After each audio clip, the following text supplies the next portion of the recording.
महाराष्ट्रातील नाशिकमध्ये शिवाजीनगर भागात एक कुटुंब राहत होतं। वडील सुदाम तिथेच MIDC मध्ये काम करत होते, तर आई उषा मेसचे काम करत। मुलीचं नुकतंच ग्रॅज्युएशन पूर्ण झालं होतं। मध्यमवर्गीय कुटुंब होतं यांचं, म्हणून मुलीचं ग्रॅज्युएशन झाल्यानंतर लगेचच तिच्यासाठी स्थळ शोधायला सुरुवात झाली। विवाह संस्थांमध्ये नाव नोंदवण्यात आले, ऑनलाईन लग्नासाठी नाव रजिस्टर करण्यात आलं आणि तिथूनच योगिताला नितीन नावाच्या मुलाचे छान स्थळ आलं। नितीन जरी भारतातला मूळचा रहिवासी असला तरी तो दुबईमध्ये काम करत होता आणि त्याचे संपूर्ण कुटुंब दुबईतच राहत होते। नितीन जेव्हा योगिताला बघण्यासाठी घरी आला तेव्हा योगिता बघता क्षणी त्याला आवडली आणि नितीनच्या घरच्यांनी लगेचच लग्नाला होकार दर्शवला, परंतु लग्न येणाऱ्या 4-5 दिवसातच पटकन करून टाकू असे सांगितले। यावर सुदाम आणि उषानं एकमेकांकडे पाहिले व इतक्या लवकर कसे सगळे होणार, लग्नासाठी हॉल बघावं लागेल, त्याआधी साखरपुडा होईल, खूप तयारी असतात लग्नाच्या, त्यातली त्यात आमची एकुलती एक मुलगी आहे। यावर नितीनचे घरचे बोलू लागले, हे बघा नितीनला लवकर जायचं आहे दुबईला, कशाला इतका पैसा खर्च करतात, मुलाला मुलगी आवडली तीच आमच्या घरची लक्ष्मी आहे, बाकी आम्हाला तुमच्याकडून काहीच नको, देवाने आम्हाला सगळं काही दिलं आहे, फक्त दुबईला जाण्यासाठी पासपोर्ट लागेल मुलीचा, पण ते बघून घेऊ आम्ही। यावर सुदाम म्हणाला, हा तर तुमचा मोठेपणा आहे की तुम्हाला कमी माणसांमध्ये आणि अगदी साध्या पद्धतीनं लग्न हवं आहे। आमच्या मुलीचं कल्याण होणार असेल तर आम्ही मार्गात अडथळा आणणार नाही। सोन्यासारखा मुलगा मिळाला आहे आमच्या मुलीला, तिचं तर नशीबच उजळलं आहे। तिलाही शिकण्याची फार आशा, जॉब करायची इच्छा, आता जावईसोबत ती देखील काहीही करू शकते, यातच आम्ही खुश। सगळे आनंदी झाले आणि लग्नाची तयारी सुरू झाली। नितीनने योगिताला शॉपिंग करण्यासाठी नेले आणि तिच्या मनपसंतीची खूप जास्त शॉपिंग त्याच्याच पैशांनी तिला करून दिली आणि तिचं मन जिंकलं। त्यामुळे ती देखील खुश होती की तिला तिच्या मनाप्रमाणे नवरा मिळाला। त्याच रात्री योगिताला तिचेच काही अश्लील फोटो तिच्या व्हॉट्सअपवर मिळाले आणि तो व्यक्ती तिला फोन करून बोलू लागला, हे अश्लील फोटो तुझ्या होणाऱ्या नवऱ्यापर्यंत पोहोचू द्यायचे नसेल तर आम्हाला 5 लाख रुपये हवेत, नाहीतर तुझे हे फोटो व्हायरल होतील। योगिता फार घाबरली, तिच्या आई वडिलांना ही गोष्ट रडून रडून सांगू लागली, कुणीतरी माझे फोटो एडिट केले आहेत, यातील मुलगी मी नाहीच। त्या आई वडिलांनाही योगितावर पूर्ण विश्वास होता, पण फोटो जर व्हायरल झाले तर हा प्रश्न त्यांनाही पडला। यावर आपली बदनामी होईल, मुलीला आलेलं चांगलं स्थळ मोडू शकतं, म्हणून आपण त्या व्यक्तीला 5 लाख रुपये देऊन टाकू असं त्यांनी ठरवलं। मुलीच्या लग्नासाठी साचवून ठेवलेले पैसे त्यांनी त्या व्यक्तीला द्यायला ठेवले। तोच दुसऱ्या दिवशी नितीन आणि त्याचे वडील रागातच सुदामच्या घरी आलेत। आम्ही तर तुमची मुलगी सीता समजली होती, पण बघा तिचे कसे फोटो आम्हाला मिळालेत, आम्ही आता हे लग्न करू शकणार नाही।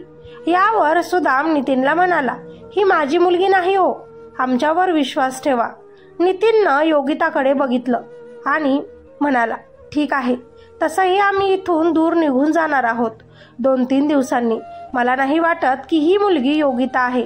5 लाख रुपये त्या अनोळखी व्यक्तीला देऊन ही गोष्ट इथेच दाबली गेली आणि 5 दिवसांनंतर यांचं लग्न अगदी साध्या पद्धतीनं घरामध्येच पार पडलं, कारण नवरदेवाला लवकरच दुबईला जायचं होतं। लग्न झाल्यानंतर आई वडिलांना भेटून योगिता नवरा नितीन सोबत दुबईसाठी निघाली। पोहोचल्यावर फोन करेल, तुम्ही तुमची काळजी घ्या, हे तिचे शेवटचे शब्द। आई वडील मुलीच्या फोनची वाट बघत होते, परंतु योगिताचा फोन यांना आला नाही। आता त्यांना काळजी लागून होती, म्हणून त्यांनी नितीनच्या फोनवर फोन केला, तोही स्विच ऑफ होता। पुढे त्यांनी तिच्या सासू सासऱ्यांना फोन केला, तोही बंदच।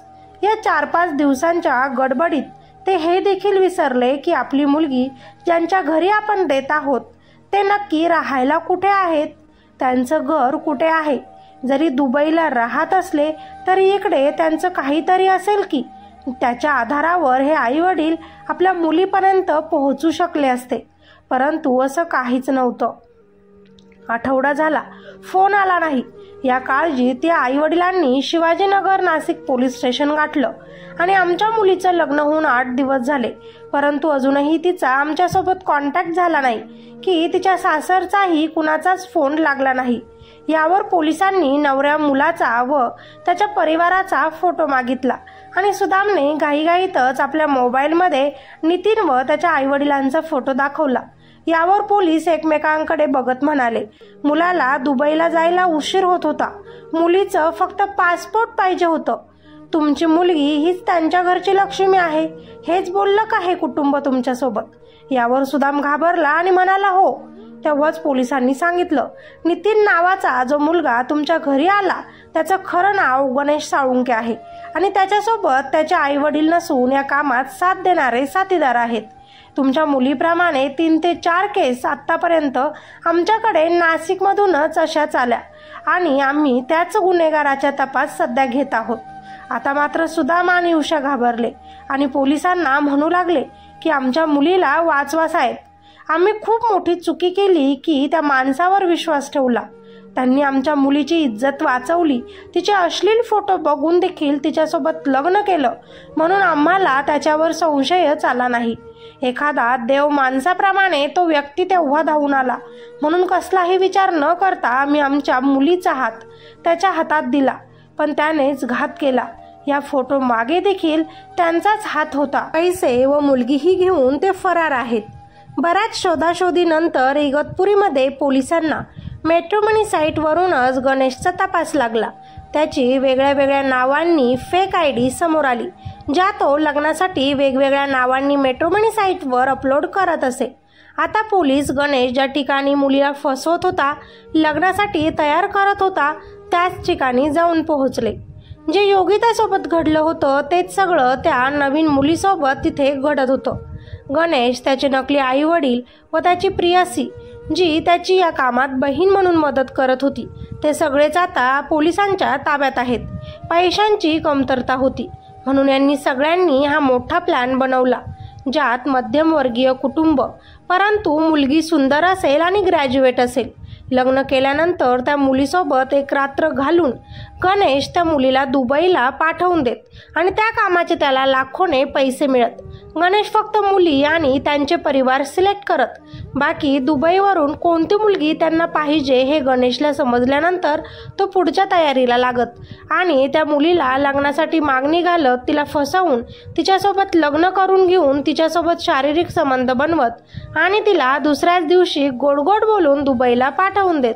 पोलिसांनी पोलिसी रुबाब दाखवल्यानंतर आता मात्र गणेश पोपटासारखा सगळं पोलिसांसमोर बोलला आहे आणि त्याने आपला गुन्हा कबूल केला आहे. पोलीस या घटनेचा अजूनही शोध घेत आहेत. ज्या 4 ते 5 मुली दुबईला गेल्या, 1 वर्षात पाठवल्या गेल्या, त्यांचा अजूनही तपास लागला नाही. त्या जर ठीक असतील तर त्यांना सुखरूप घरी पोहोचवण्यात येईल, असं पोलिसांनी मुलींच्या आईवडिलांना आश्वासन दिलं आहे. मित्रांनो, ही घटना 2019 मध्ये नाशिक ते इगतपुरी या भागांमध्ये घडली आहे. पात्रांचे नावं काल्पनिक आहेत. या क्राईममध्ये गरीब मध्यमवर्गीय मुलींचा अशा प्रकारे विश्वासघात करण्यात आला आहे. त्यांची लग्नाच्या नावाखाली फसवणूक झाली आहे. या गोष्टीतून आपण काय शिकावं मित्रांनो? गरीब असो की श्रीमंत, आपल्या मुलीचं लग्न ज्या मुलासोबत करायचं आहे त्याची पूर्ण चौकशी करणं खूप गरजेचं आहे. जरी कितीही चांगलं स्थळ असेल, कितीही प्रॉपर्टी असेल त्यांच्याकडे, पण ती त्याच मुलाची आहे का हे बघत जा. मुलगा ज्या घरात राहतो ते घर त्यांचंच आहे का हे बघा. त्याच्याबद्दल बारीक सारीक गोष्टी जाणून घ्या, तेव्हाच तुमच्या काळजाचा तुकडा तुम्ही त्या मुलाला सोपवा. खरं तर ओळखीतल्या ठिकाणी असे फसवाफसवीचे कट रचले जात नसतात, त्यामुळे शक्यतो ओळखीतल्याच ठिकाणीच मुलींचं लग्न लावून देत चला. परंतु मॅट्रिमोनी साईटवर सोशल मीडियाच्या आधारावर तुम्ही तुमच्या मुलीचं लग्न जमवत असाल तर सावध, तिच्या आयुष्याचं नुकसान करू नका. सगळी चौकशी करा आणि नंतरच लग्न लावा, जेणेकरून तुमची मुलगी तिथे सुखात नांदेल. नाहीतर गणेश सारखा नराधम माणूस तुमच्याही मुलीला मोलकरीण म्हणून दुबईला पाठवायला चुकणार नाही किंवा काहीही अनर्थ त्या मुलीसोबत तिकडे जाऊन घडू शकतं. दुसऱ्या देशात मुलगा कामाला आहे म्हटल्यावर सावधान राहणे खूप गरजेचे आहे. आपल्या देशातच आपल्या मुलींचे लग्न करा आणि आपल्या डोळ्यांसमोरच तिला ठेवा. तुम्हाला काय वाटतं या घटनेबद्दल? तुम्ही असे काही या अगोदर ऐकले आहे का? खाली कॉमेंटमध्ये नक्की कळवा.